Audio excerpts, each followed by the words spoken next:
جس کو بھی ہم پڑھنے لگے ہیں کامل بشریت. بشر کا مطلب ہے انسان.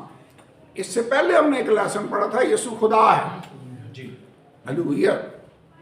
ابھی اب ڈیول نیچر کی تو سمجھ آ گئی ہے نا, دوہری فطرت.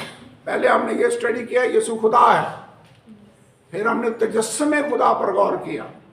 اب ہم پڑھنے لگے ہیں یسوع کامل انسان تھا, بشر, بشریت.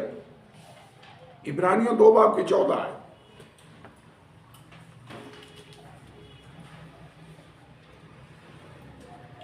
بس یہ صورت میں کہ لڑکے خون اور گوشت میں شریک ہیں تو وہ خود بھی ان کی طرح ان میں شریک ہوا, تاکہ موت کے وسیلہ سے اس کو جسے موت پر قدرت حاصل تھی یعنی ابلیس کو تباہ کر دے.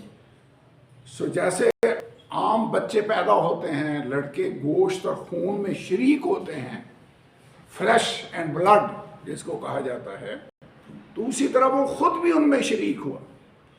تو اس کا مطلب ہے ہم مسیح یسوع کی کامل ہیومینٹی, انسانیت کو دیکھتے ہیں. خدا مسیح یسوع میں تھا اور یسوع مکمل انسان تھا, اس لیے کہ وہ مقدسہ مریم سے پیدا ہوا ہے, اس لیے وہ مکمل انسان ہے. یعنی انسانوں والی ساری کوالٹیز اس کے اندر موجود تھی, ہیومن بینگ. سو ہم یہ نہیں کہہ سکتے کہ خدا مقدسہ مریم سے پیدا ہوا, یہ تو نہیں نہ کہہ سکتے.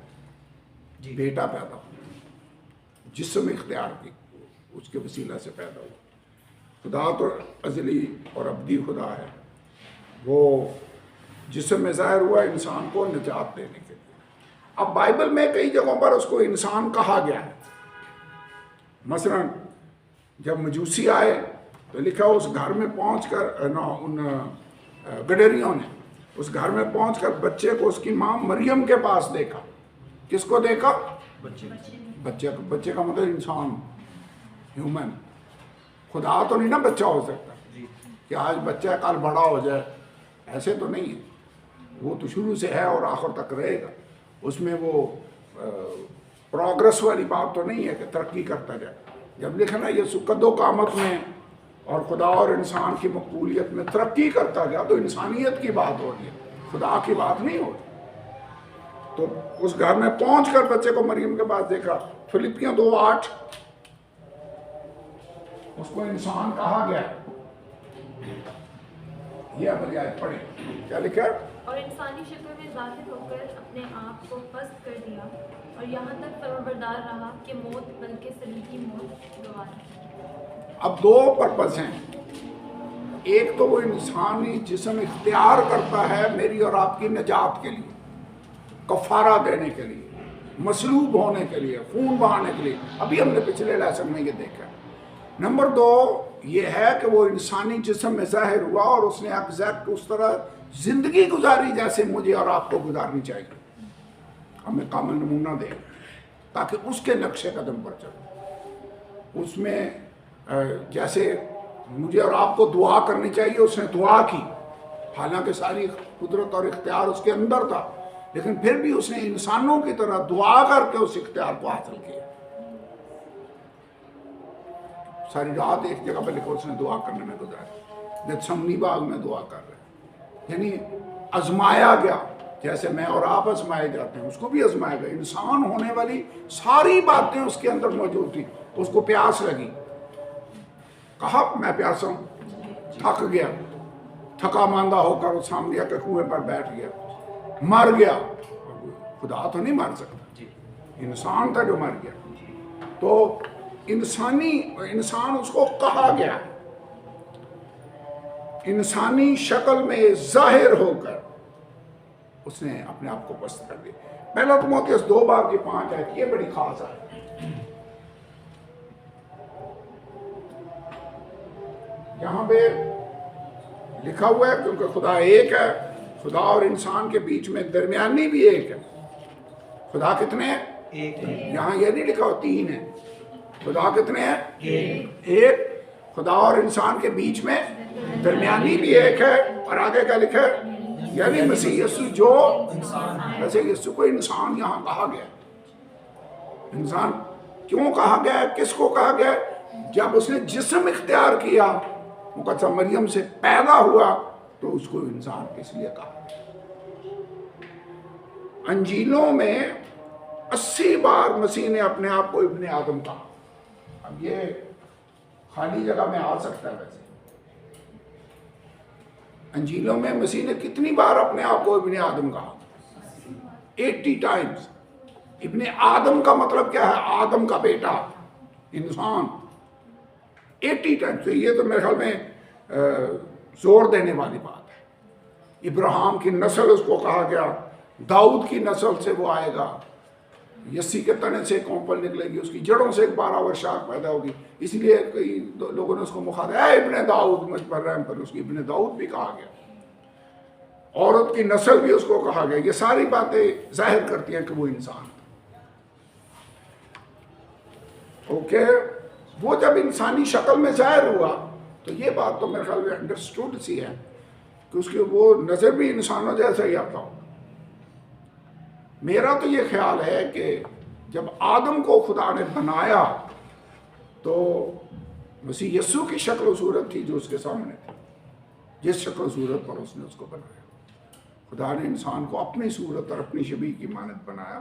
تو شکل جو ویزیبل جس میں خدا نے نظر آنا تھا وہ تو مسیح یسوع کی شکل ہی ہے. خدا کو کبھی کسی نے نہیں دیکھا. یسوع ہے جس کے وسیلہ سے آپ خدا کو دیکھ سکتے ہیں. جس نے مجھے دیکھا اس نے باپ کو دیکھا.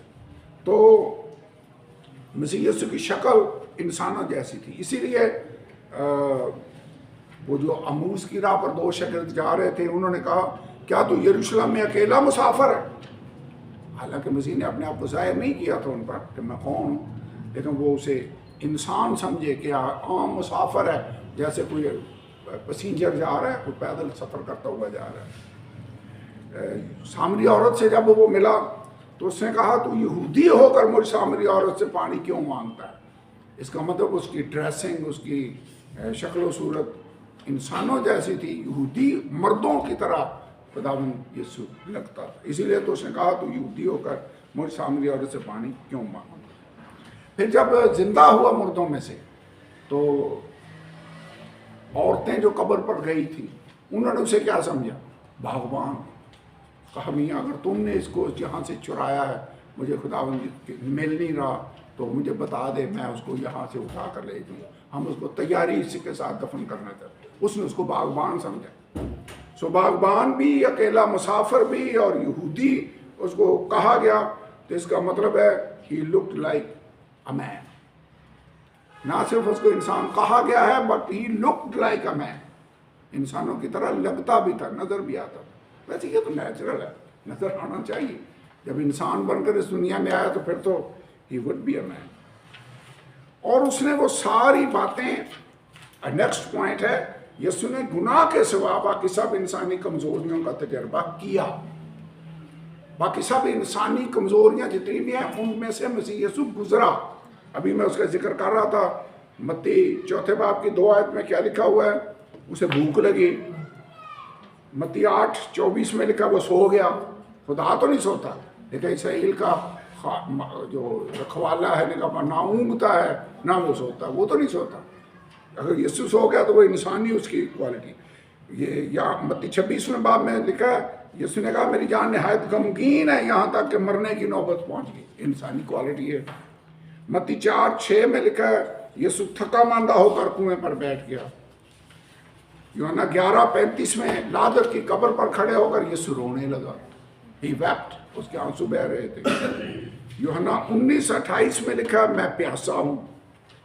عبرانیوں 4 باب کی 18 آیت میں لکھا میں ہمارا ایسا سردار کا ہے نہیں جو ہماری کمزوریوں میں ہمارا ہمدرد نہ ہو سکے، بلکہ وہ سب باتوں میں ہماری طرح آزمایا گیا تو بھی بے گناہ رہا. تو اس نے ساری انسانی کمزوریوں کا تجربہ کیا. ویسے اب وہ ہماری بھی مدد کر سکتا ہے کیونکہ وہ ان حالات میں سے ہو کر گزرا. کر سکتا مدد. ہی نوز ہاؤ مین فیل، کہ لوگ فیل کیسا کرتے ہیں، آزمائشوں میں گزرتے ہیں تو ان کے کیا احساسات ہوتے ہیں. اگلا پوائنٹ ہے یسوع کو ہر بات میں آزمایا گیا.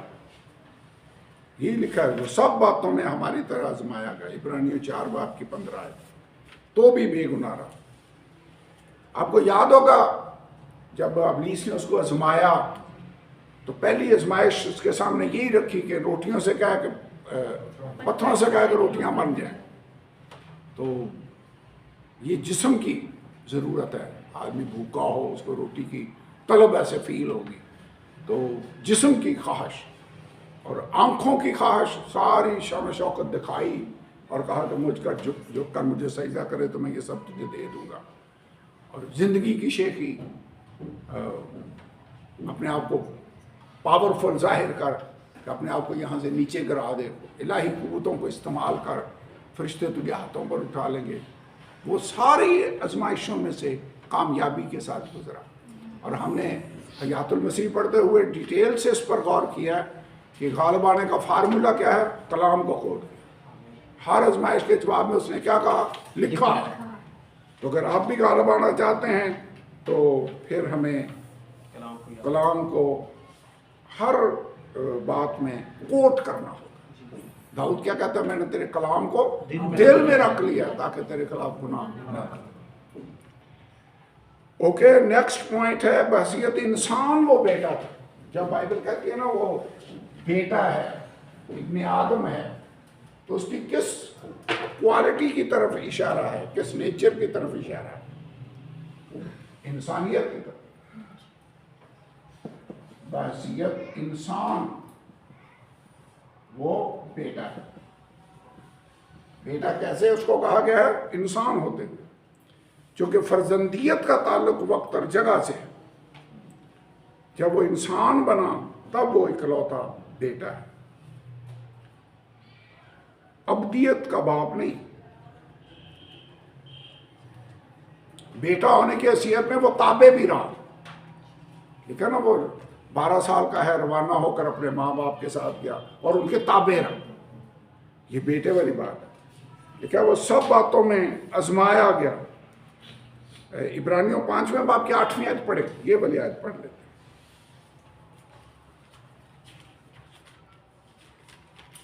اور باوجود بیٹا ہونے کے اس نے دکھ اٹھا اٹھا کر فرما برداری سیکھی. اوبیڈینٹ رہنا. اب خدا کی حیثیت میں تو ہم سب اس کے تابع ہیں، اوبیڈینٹ ہیں. انسان ہوتے ہوئے وہ خدا کے تابع ہیں. ویسے جب اس نے باغ گتسمنی میں دعا کی کہ میری مرضی نہیں بلکہ تیری مرضی پوری ہو، تو فرما بردار رہا. کہ یہاں تک فرما بردار رہا کہ موت، بلکہ صلیبی موت گوارا کی. بیٹا ہوتے ہوئے اس نے دعائیں کی اے باپ کہہ کر. یوحنا 14 باب کی 28ویں آیت، یہ والی آیت پڑھتے ہیں.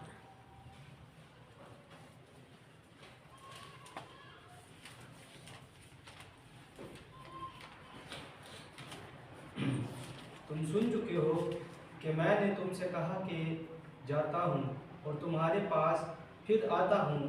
اگر تم مجھ سے محبت رکھتے تو اس بات سے کہ میں باپ کے پاس جاتا ہوں خوش ہوتے، کیونکہ باپ مجھ سے بڑا ہے. باپ مجھ سے بڑا ہے. کیسے بڑا ہے؟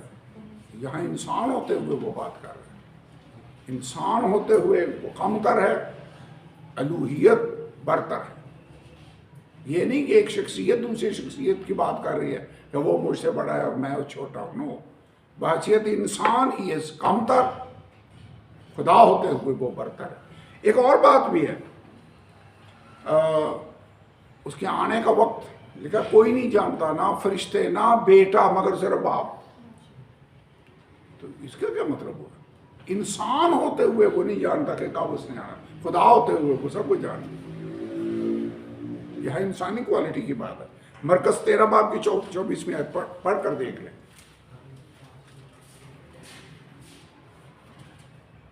جی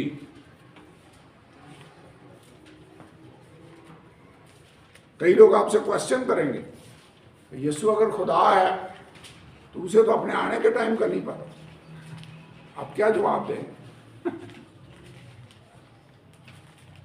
دوہری نیچر. جی، انسان ہوتے ہوئے اسے نہیں پتا، خدا ہوتے ہوئے اسے پتا ہے.